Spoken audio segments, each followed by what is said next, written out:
All our lives, we are pursuing happiness. But how do we actually judge our happiness? In stories and books, it is so often that happiness is this wonderful thing, this happily ever after. So, in this journey of me looking for happiness, which spanned a good 10, 15 years, and I still couldn't get that feeling. Hello, everybody. Welcome back to Evolve with Alana. Hi, I'm Alana. And today I wanted to talk about happiness. All our lives, we are pursuing happiness. But how do we actually judge our happiness? In stories and books, it is so often that happiness is this wonderful thing, this happily ever after.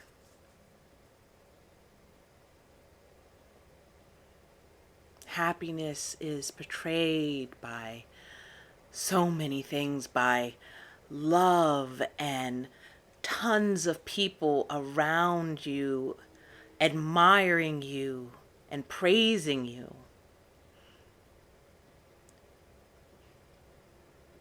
Not only admiring and praising you, you looking fabulous while doing it.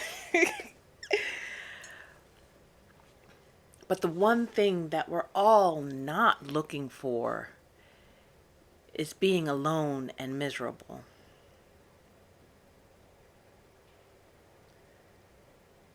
Think of any fairy tale.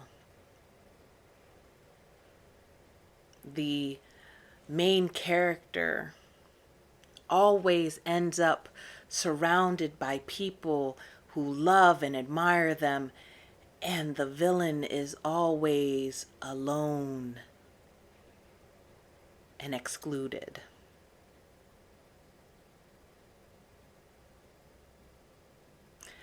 We like to think of our lives as stories. And of course, in our stories, we are the heroes. So we go out in pursuit of this happiness. So what do? Well, first thing, we see that happiness is connected to the amount of people around us, the amount of praise that we can get from other people. And so we search it out and we go for it.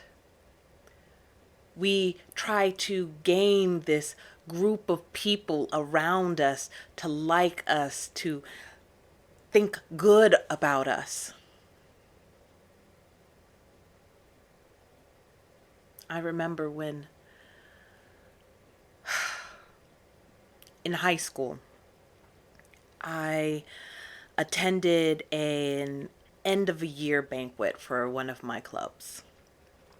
And, everyone is there. Everyone who was part of the group, their parents, were all wearing, dressy up dresses.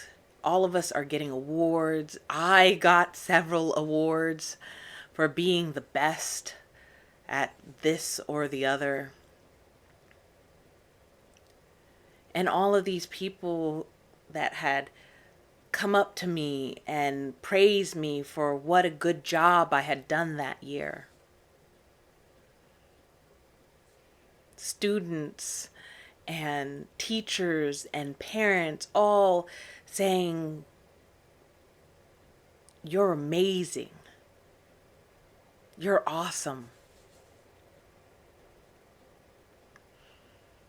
But do you know what I felt? I felt deeply alone, deeply lonely, to the point that several times during the banquet, I just felt so lonely that I had to actually almost justify my loneliness by separating myself from the banquet and hanging out in the hall near the bathroom, or just stepping right outside the doors of the banquet hall just to get some fresh air. There, being lonely seemed to be appropriate, and I didn't feel that pressure of loneliness so much. It's like the outside matched how I was on the inside.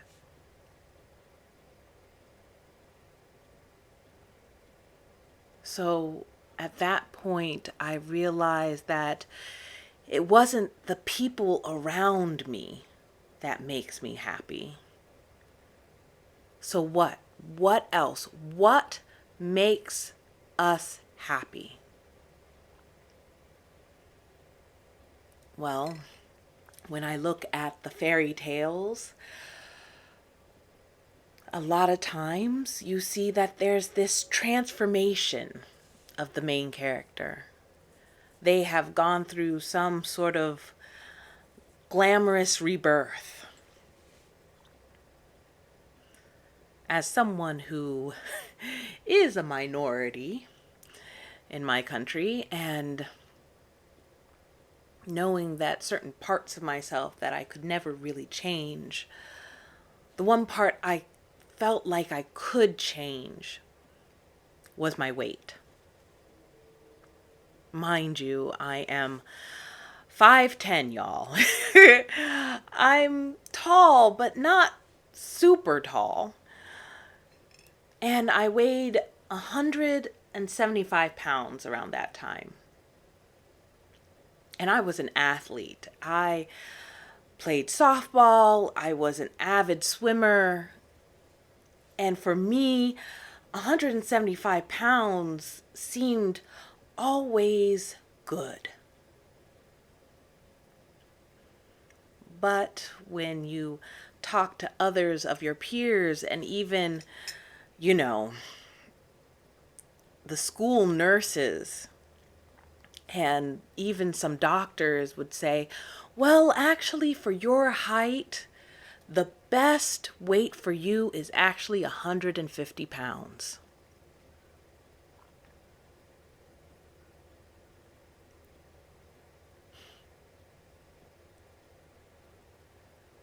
For me, I would try to diet and try to work out more. By this time, I was out of high school and I was in college.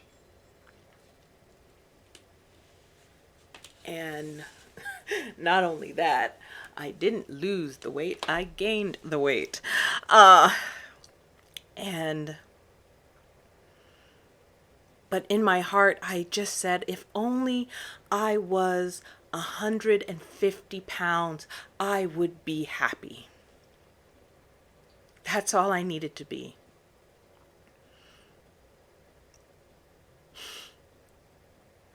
So I go through college, and literally a week after college, I get mono. Yes, mono. After college. Such a weird time. But anyway, during that whole time that I have mono, I lose all of this weight. And I become 150 pounds. And I am happy.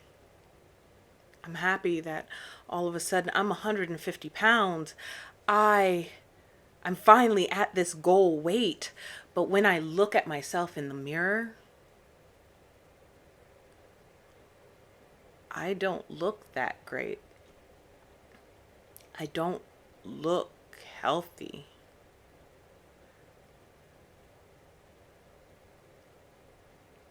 I come from a family of people who have big thighs. And for lack of transparency, um, my thighs, regardless of how much weight I had, always touched. They rubbed together, regardless.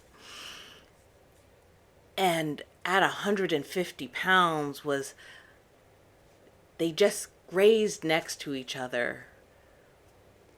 But when I looked at myself in the mirror, I looked sickly, almost as if I was on the brink of death.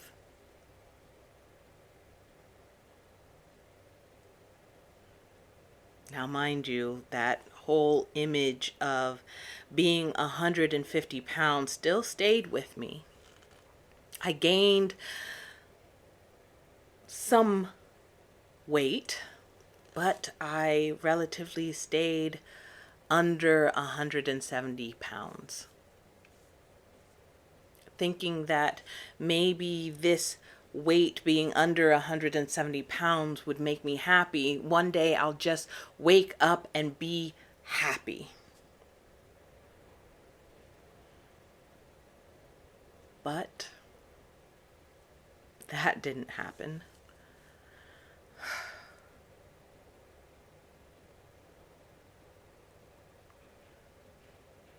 What else do happy people look like?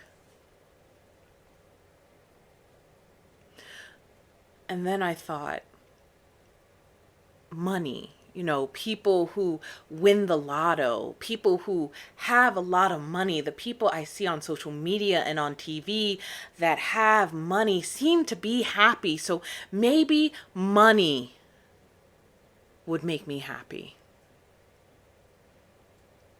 And through a string of fortunate events, I was able to pay off my student loans.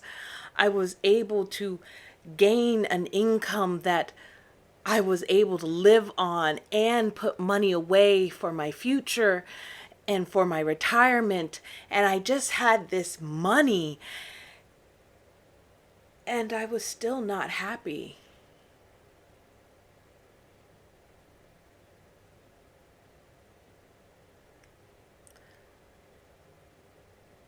So in this journey of me looking for happiness, which spanned a good 10, 15 years, I was searching for happiness. All the happiness that we see on silver screens, all this happiness that we see around us on social media, happiness that is taught to us by our parents and our peers. And I still couldn't get that feeling.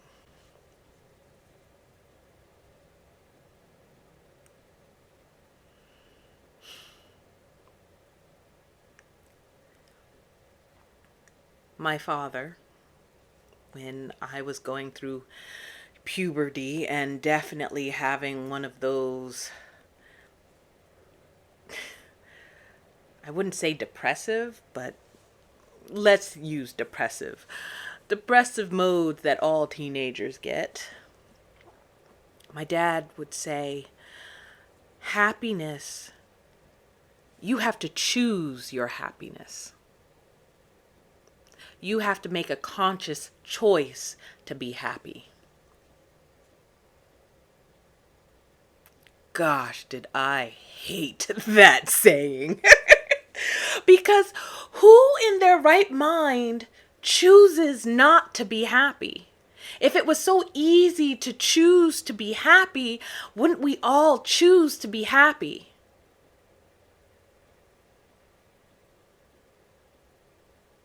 So there must be some sort of disconnect, something that we're not getting when we're looking for happiness.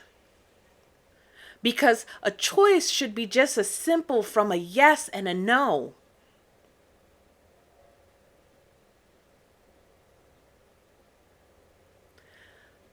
So what I did to find happiness is I looked into myself.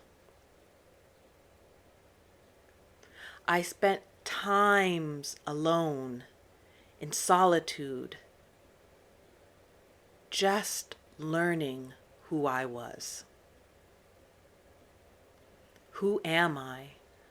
How did I get to the place where I am today?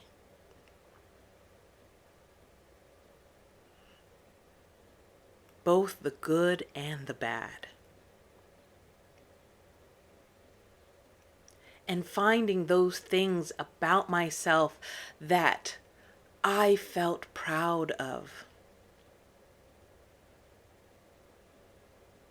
Yes, I made some dumb choices when I was younger. Yes, I still make some dumb choices. But those choices, I forgave myself for those choices because I knew what I knew at that time. And I wasn't going to continue to berate or belittle the me of the past. I wasn't going to blame the me of the past for searching for external validation from other people to be happy. I wasn't going to blame the me of the past thinking that it had to be the way I looked would make me happy. I couldn't blame the me of the past for thinking that money would make me happy. I have to be happy.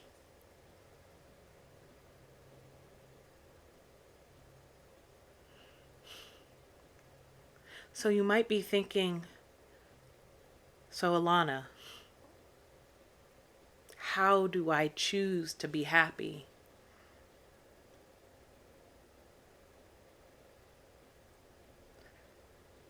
My first suggestion is to spend some time alone just to know yourself. This world can get very noisy. Like I had said earlier in this video, all of my images of what would make me happy were based off of other people, what society thought, what society told me would make me happy. And once I achieved those things, they didn't make me happy. So now it's time to learn for myself what makes me happy.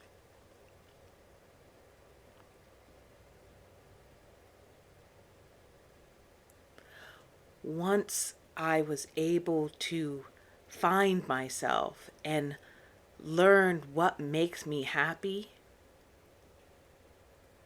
I had to gain the confidence to go after that life that would make me happy. Regardless of what some of my loved ones would say.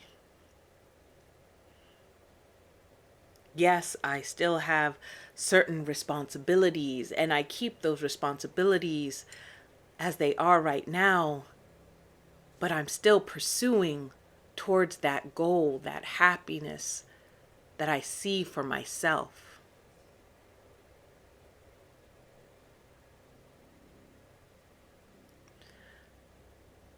The third thing that I did to find my happiness is I took pleasure in the small things.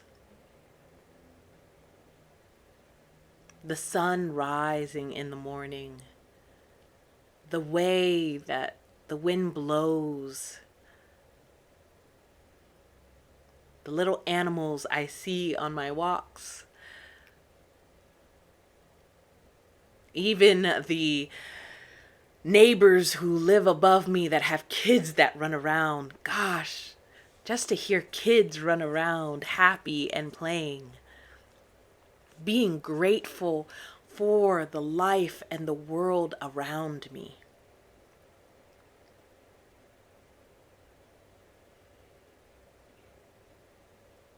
So when I think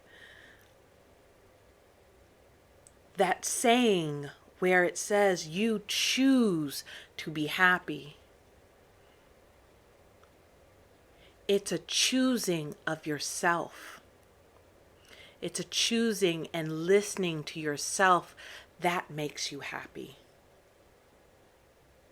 It is the enjoyment of life, of where you are right here, right now,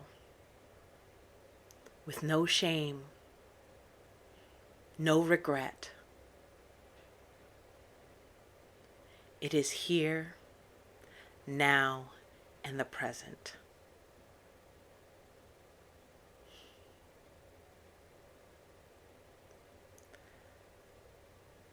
I hope you liked this video. If you did, please like, share, and subscribe. And I'll see you next time. Bye.